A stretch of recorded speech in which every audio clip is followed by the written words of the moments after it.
Tes, tes. Oke, kembali lagi di Susah Tidur 52, sebuah podcast yang membicarakan tentang apa saja ya yang ada di apa yang terjadi di lingkungan, apa yang terjadi di dalam isi kepala saya ya.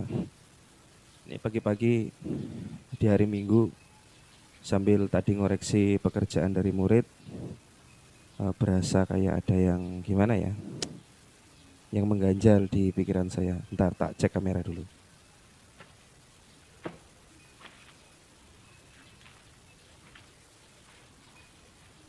Oke, mengganjal di pikiran saya karena banyak pertanyaan. Kemarin juga saya bahas ke kepala sekolah juga tentang sekolah ya. Buat apa sekolah ya. Jadi sudah ada wacana bahwa sekolah itu mau diganti.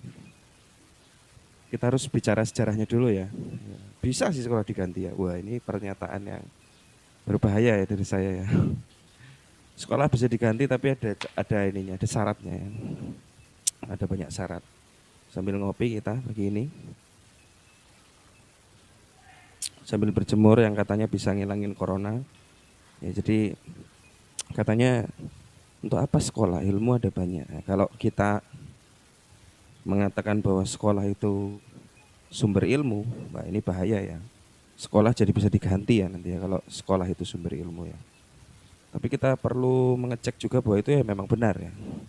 Kalau menilai perjalanan bangsa Indonesia, dulu zaman kerajaan ada yang namanya kedewa guruan. Jadi mungkin kalau ada yang baca-baca kisah, ada tempat-tempat padepokan begitu, tempat orang belajar, bahwa sistemnya itu ya kalau dulu kan personal ya. Guru siapa misalnya Resi Drona atau yang nulis kitab Sutasoma siapa namanya? Putantular itu misalnya, itu jadi guru, orang masuk ke padepokannya terus kemudian kalau lulus dia yang meluluskan ya. Tapi kalau sekarang lulusnya jadi oleh institusi ya. Jadi itu terjadi setelah revolusi industri bahwa manusia dibentuk itu ada standarnya ya untuk memenuhi perannya di dalam masyarakat atau di dalam apa yang dibuat dikaryakan di dalam kehidupan bangsa dan negara ya.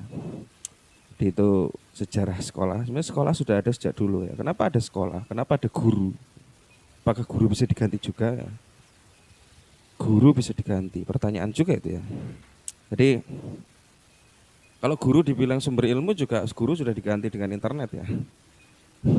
Buku sumber ilmu, buku juga bisa diganti dengan internet. Tapi bisa diganti nggak? Bisa ya. Bisa. Tapi gurunya masuk internet. Ya, di internet juga banyak hoax ya. Jadi menjadi sumber ilmu ya bisa. Setiap menit, setiap detik ada yang baru. Tapi perlu diuji juga. Siapa tahu yang tadinya hoax itu sebenarnya kebenaran yang tertunda ya. Bisa juga ya. Lalu bagaimana ini ya? Apakah kita akan merubuhkan sekolah? Ketika orang membuat jembatan kemudian ada orang menggunakan kapal laut kan tidak harus merubuhkan jembatannya dan ganti pakai kapal ya. Kapal aja lah, jembatan nggak perlu gitu, jembatan yang sudah berdiri kita robohkan aja gitu. Kita hancurkan saja kan. Nggak begitu juga karena pasti ada gunanya. Bangsa kita dan juga banyak bangsa yang lain itu bisa sampai sejauh ini karena sistem yang ada sekolah ya. Internet dulu kan belum ada ya. Maka berpijak pada sekolah. Lalu apakah bisa diganti? Begini. Dulu orang naik kuda, kemudian naik motor ya. Akhirnya motor menggantikan kuda, mobil menggantikan kuda. Kenapa? Karena simpel ya, fungsi kuda itu supaya tidak capek dan lekas sampai ya. Tidak capek dan lekas sampai. Jadi kalau fungsinya cuma itu ya kuda terganti ya. Nanti masalah ada pride, ada segala macam itu masalah lain lagi ya. Akhirnya kuda terganti ya. Lalu apakah sekolah akan terganti dengan internet? Jadi bisa saja kalau dari segi sumber ilmu ya. Tapi kan di internet itu ilmu tersebar ya, jadi butuh guidance, butuh petunjuk ya. Internet itu seperti kotak perkakas yang isinya macam-macam ya, ada partil, ada gergaji ya. Kalau si anak ini mengakses kotak peralatan ini tanpa guidance, tanpa tuntunan ya, martil yang harusnya untuk memukul paku bisa dipakai untuk memukul dasmu. Jadi tidak ada guidance sehingga tools yang ada itu menjadi danger bagi yang lain ya. Bisa begitu itu poin pertama ya. Jadi toolsnya jadi danger malah. Gergaji yang harusnya untuk menggergaji kayu dipakai untuk gergaji yang lain. Misalnya ada informasi pisau bedah adalah pisau yang paling tajam, tapi kan tidak untuk motong timun ya. Kalau pisau bedah buat motong timun ya fungsinya jadi berkurang ya. Martabatnya juga berkurang. Ya, jadi itu yang pertama. Jadi internet masih jauh jika ingin menggantikan fungsi itu ya. Kalau sebagai sumber ilmu ya sekolah terganti. Sekolah terganti kenapa? Karena sekolah itu punya kurikulum. Setahun anak harus belajar segini. Apakah otak manusia dalam setahun itu ya isinya cuma segitu kan enggak? Bisa belajar jauh lebih banyak. Bahkan sebenarnya 3 tahun SMA itu dipelajari setahun ya bisa kalau otaknya super dan ada informasi. Kalau dulu kan informasinya limit ya. Hanya dari buku cetak atau buku yang diberikan dari guru LKS itu. Sekarang kan unlimited ya. Orang bisa akses informasi dari mana saja. Itu yang pertama, sebagai sumber informasi oke, tapi butuh guidance. Yang kedua, pendidikan di dalam sekolah itu memberikan standar ya. Standar, jadi sampai mana dia sudah belajar. Wah, si Dul Mejo ini pinter banget loh memasak atau pertanian. Kata siapa ya? Apa buktinya ya? Jadi daripada kita menghabiskan waktu untuk membuktikan itu kan tinggal kita lihat dia lulusan apa, terus nilainya berapa. Oh dia lulusan pertanian, oh nilainya bagus. Paling tidak ada data walaupun nggak akurat tuh ya, tapi ada data tentang itu. Ada data bahwa dia memang ahli di pertanian. Supaya nembaknya itu nggak meleset-meleset amat gitu lah, atau nggak buta-buta amat itu loh ketika ini. Jadi sekolah sendiri itu memberikan kesempatan untuk anak-anak atau orang-orang itu untuk menentukan tempatnya di dalam masyarakat. Dia mau jadi apa dan berperan sebagai apa ya. Kalau nggak ada itu sulit ya. Memang sih di sosial media, di internet itu sudah ada standarnya. Standarnya itu populer dan disukai ya. Ya kan ada likes dan ada view kalau di internet ya. Itu menjadi standar. Bahkan orang dibayar atas dasar view dan like-nya ya. Kalau subscribe followernya ya itu standar di internet ya. Lalu apakah standar itu memang mencerminkan orangnya dan mencerminkan kualitasnya kan enggak? Kita sendiri mumet ya, lihat selebgram, lihat YouTubers justru tidak bisa jadi contoh yang baik. Justru menghancurkan moral dan mental bangsa. Contohnya kayak saya sebut merek Drakens yang kemarin tertangkap itu kan untuk apa sekolah bla bla kaya raya dari trading dan lain sebagainya, tapi akhirnya ketangkap polisi dan dijebloskan penjara ya. Jadi menjadi contoh yang buruk. Walaupun sekolah sendiri dalam standarisasinya kadang-kadang juga buruk ya. Misalnya sebuah kampus atau sekolah itu dinilai akreditasinya terhadap apa sih? Terhadap lulusan, berapa banyak lulusan dan berapa nilai lulusannya. Akhirnya sekolah-sekolah yang akreditasinya jelek ya mendongkrak nilai siswanya di katrol-katrol itu supaya lulus dan supaya baik. Ini semua orang pasti tahu ya. Nah itu pun jadi standar ganda yang tidak bagus juga sebenarnya. Tapi kan itu harus ada ya, daripada kita nggak ada sama sekali kan lebih baik ada. Jadi internet masih banyak kelemahannya, mungkin harus berevolusi ratusan tahun. Bahkan harus ada guru yang masuk ke internet ya. Akhirnya kita pakai Teams, akhirnya kita pakai Zoom itu kan supaya tetap bisa reach ke guru ya. Bagaimana kalau ada gurunya saja tanpa sekolah? Nah itu. Karena yang penting itu kan dulu pertamanya itu di Yunani di mana-mana itu gurunya bukan sekolahnya. Nah itu sulit juga ya, guru juga membutuhkan tempat ya.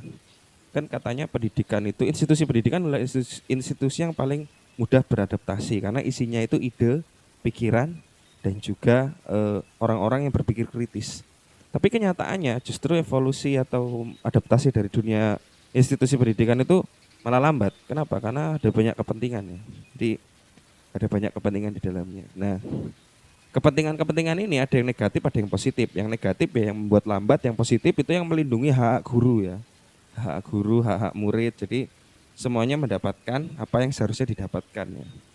Tanpa organisasi yang memayungi barangkali juga agak sulit ya bagi guru untuk bisa berkembang di standar, lebih diberikan penghargaan, bukan minta dihargai tapi bahwa kita melakukan profesi ini moga-moga dengan profesional dan moga-moga juga bisa hidup dari situ ya. Jadi itu yang diharapkan ya. Jadi dengan adanya institusi pendidikan, sekolah, kampus itu kita tidak usah susah-susah melakukan simulasi terhadap segala macam yang terjadi di sekitar. Ya, ibarat banget ya. Misalnya kita mau tahu tuh bagaimana caranya reaksi kimia antara natrium klorida itu ya. Kita tidak perlu susah-susah cari natrium klorida yang kalau dapat kalau enggak, tapi dari kebenaran yang kemarin saya bilang ada yang namanya kebenaran testimonial, kita bisa ini ya, kita bisa tahu seperti apa reaksinya tanpa harus mereaksikannya ya, melalui bukti-bukti ilmiah, melalui video yang kita tonton ya. Dan tentunya kita butuh guidance ya. Kenapa? Karena segala sesuatu yang kita lihat pun belum tentu benar tanpa guidance ya. Contoh, ada video masak, donat misal digoreng. Adonannya dikasih gula banyak, kemudian di video itu digoreng jadinya bagus. Padahal kan kita tahu ya logikanya sugar itu mudah burn, mudah terbakar, mudah gosong ya. Jadi kalau adonan donat dikasih gula banyak-banyak, waktu digoreng pasti gosong. Itu logika. Itu kita tahu karena kita tahu sifat gula ya. Jadi ada guidance di situ. Kemarin saya juga lihat ada orang mau melelehkan coklat, dia panaskan, mau bikin susu coklat, dia panaskan panci yang dari kaca, dia masukkan coklat, kemudian dia masukkan susu dingin, pancinya pecah karena dari kaca ya. Harusnya dari dingin ya dia, dari panci dingin dimasukin susu baru dinaikin ya. Itu karena dia tidak mengerti sifat-sifat dari gelas kaca, terus dia bilang, wah jelek ini panci kacanya, Anda yang nggak ngerti sifat kaca ya, itulah. Jadi kemarin saya bikin tulisan juga, belajar bagus itu, belajar dengan benar itu menjauhkan kita dari perilaku yang gilani ya, yang fuck up ya istilahnya. Jadi sesuatu yang seperti itu yang seharusnya kita tahu, yang seharusnya tidak menyulitkan hidup kita ya. Jadi mungkin suatu saat nanti internet akan menggantikan peran sekolah ataupun guru. Guru sulit lah ya, karena narasumber ya. Bahwa internet juga butuh narasumber ya, butuh testimonial dari orang-orang yang ahli ya. Dan siapapun yang memberikan testimonial ahli itu adalah guru. Kalau kita mau belajar dari segi filsafatnya, orang yang mengajarkan sesuatu, orang yang membuka sesuatu itu guru. Guru itu ya profesi, guru itu ya kelakuan ya atau perbuatan ya seperti itu. Dan sekolahnya bukan jadi nggak ada, sekolahnya di internet. Barangkali meta nanti ya. Jadi yang nggak ada gedungnya aja, tapi institusinya, sistemnya masih ada. Jadi moga-moga ini juga mencerahkan kita, misalnya anak-anak atau siapapun masih merasa sekolah tidak mampu mewadahi kehebatan Anda, kebakatan Anda ya di luar, moga-moga banyak ya, ada sanggar, ada macam-macam, silakan ikut. Jadi bisa diraih dengan berbagai cara ya. Jadi begitu, moga-moga ini bisa membantu. Kita ketemu lagi di lain kesempatan. Bye-bye.